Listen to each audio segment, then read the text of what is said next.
Hello students, let's continue chapter 3 of class 11, that is plant kingdom. Today we will study about the division gymnosperm. We already have studied algae, bryophyta and pteridophyta. This is completely different from the rest of the three divisions. So here we see its general characters, how we will able to identify the species is come from gymnosperm, how its life cycle completed, its mode of reproduction, etc. So first we will know about its general character. First, let's understand what is the meaning of gymnosperm. What is the meaning of gymnosperm? Gymno means naked, sperma means seed. The species bears naked seed, means around the seed there is no ovarian walls, no ovary walls. So its seed get naked, means exposed. Next is the plant height. The plant height varies from 3 feet to 300 feet. 3 feet to 300 feet, and the species of gymnosperm have the tallest plant in the world. Next general character is it can grow anywhere except water. But before the three divisions that we studied, they grow on water and land. If they grow on land, they need aquatic medium for fertilization or transportation of their gametes. But here, this will not happen. The species of gymnosperms use air as the mode of transformation of pollen or gametes. So, next general character is it helps in various ways by fixing nitrogen. Some species of gymnosperms also forms mycorrhiza. Mycorrhiza is the association between the root of the gymnosperm. One species is your pine. Pine root have mycorrhiza, and mycorrhiza is consist of fungus. That fungus named as glomus. It helps in absorbing nutrients, and its most important character is it can exist or survive in extreme conditions like more heat and more cold. So normally they are found in xeric habitats. Xeric means desert habitat or dry habitat. That's why their structure, their body structure is adapted according to the climate of the desert, and their leaves get modified into spines. Spine shaped, needle shaped, means they already reduced their surface area for less water. Due to availability of less water, they also can tolerate the high wind speed, so their leaf is reduced. They can also survive in colder areas. So maximum main adaptation is in xeric conditions. And I have told you they help in the atmospheric nitrogen fixation due to formation of mycorrhiza.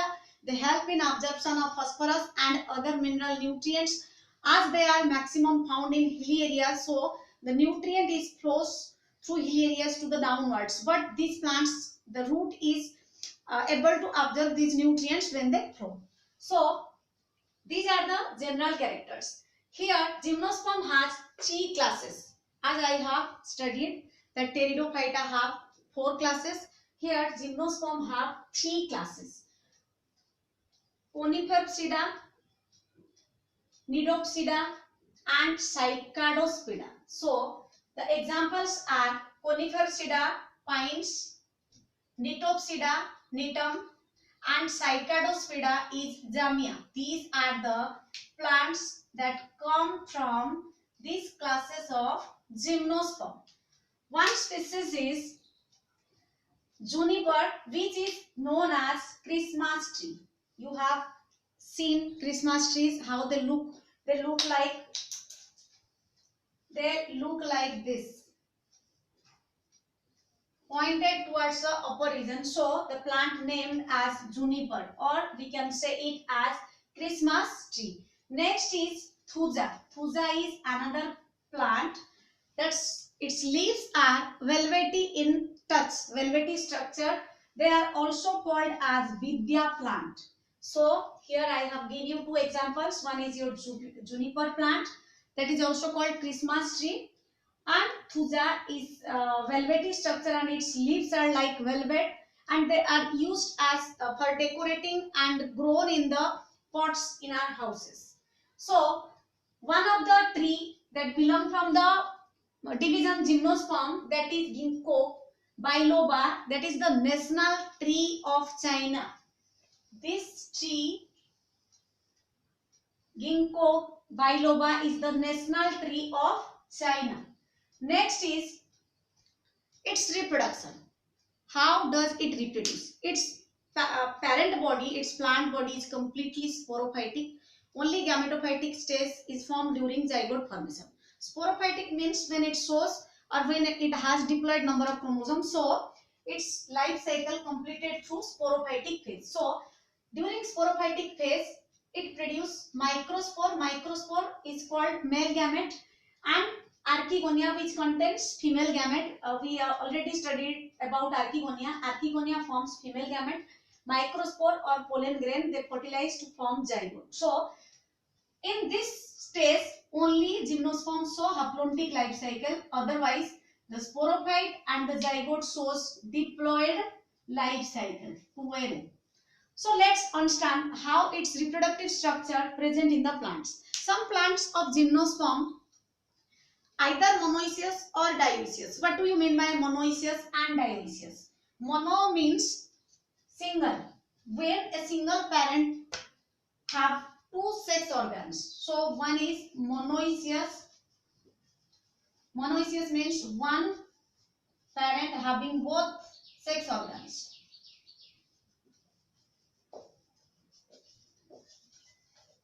And dioecious means the sex organs are present in different plants. So in some cases self-fertilization, self-pollination occurs, and in some cases cross-pollination occurs. So here we understand where does these structures arise, means where does the male strobili arise and female strobili arise in the plant. First we can see this is sporophyll, this is called leaf, and from sporophyll sporangia arise. Sporangia are present in leaf, their structure is like this, they are arise.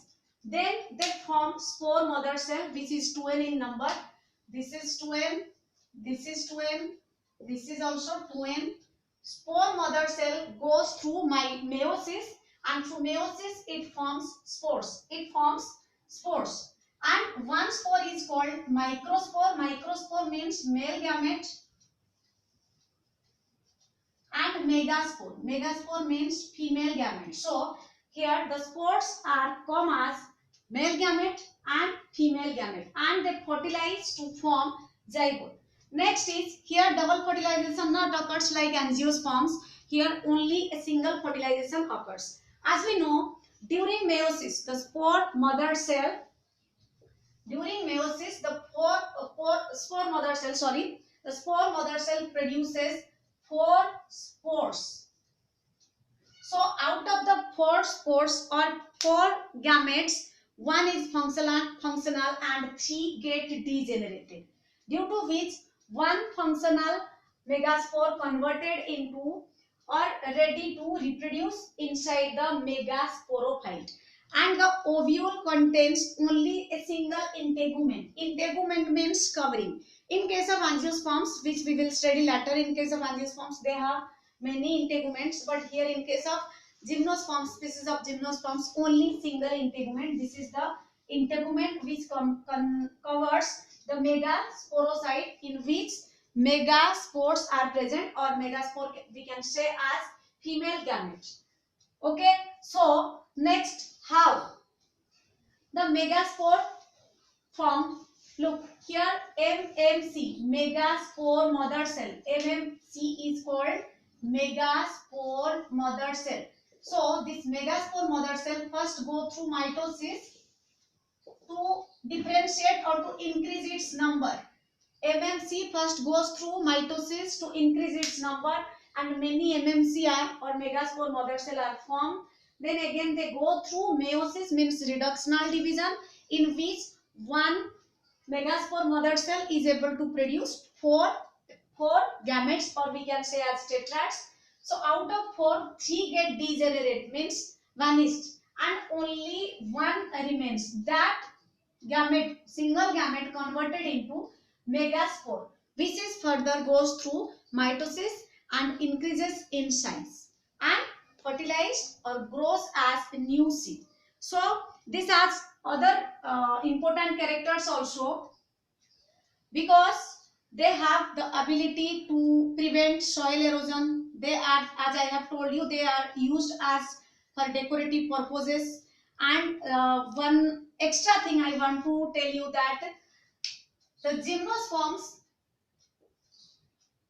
is the connection between pteridosperm, is connection between pteridophyta and gymnosperm. Pteridosperm is come under gymnosperm, but it is expected that it is come under pteridophyta, but still some characters matches with gymnosperm. That's why it is called the connection between pteridophyta and gymnosperm. Whereas pteridophyta is come under another division and gymnosperm is come under another division. Still, they share some characters, and their height is, as I have told you, their height is 300 feet. And the longest plant that's seen in the world is sequoia. Sequoia is the plant which is longest plant. So this is all about your gymnosperm.